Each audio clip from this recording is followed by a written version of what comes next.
Présente session ordinaire de la conférence des chefs d'État et de gouvernement de la CEAC, présidée par le numéro 1 gabonais, par ailleurs président en exercice de cette institution régionale, se tient avec pour optique de consolider les liens de solidarité entre les peuples et les différents États de l'espace communautaire, de faire le point du fonctionnement de l'organisation, d'accélérer la dynamique d'intégration depuis les réformes institutionnelles. 3 ans après avoir présidé le comité de pilotage de la dite réforme,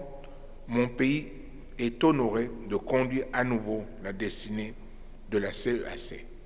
Fort de cette position, je voudrais réitérer ma ferme et constante volonté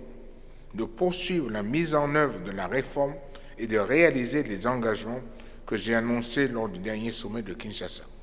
Cette 23e session ordinaire de la conférence des chefs d'État et de gouvernement de la communauté économique des États de l'Afrique centrale était ponctuée par plusieurs allocutions, celle du représentant spécial du secrétaire général et chef du bureau des Nations Unies auprès de l'Union africaine, celle du président de la Commission de l'Union africaine et du président de la commission de la CAC. La lecture du communiqué final a constitué un autre moment fort de cette rencontre de haut niveau des leaders de l'espace communautaire. La conférence a instruit la Commission d'accélérer la mise en œuvre de la décision numéro 17 CCAC-CCEG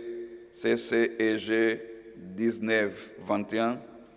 relative à la personnalisation de la zone de libre-échange de la communauté économique État de l'Afrique centrale.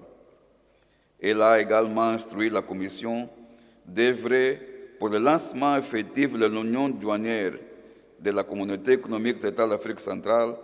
à partir de janvier 2024. En marge de ce sommet, les questions de coopération bilatérale entre Libreville et Bangui ont été abordées. Les gouvernements gabonais et centrafricains, à travers leurs ministres respectifs de la Défense, ont procédé à la signature d'une convention en présence du chef de l'État gabonais Ali Bongo Ondimba et de son homologue Faustin Archange Touadéra.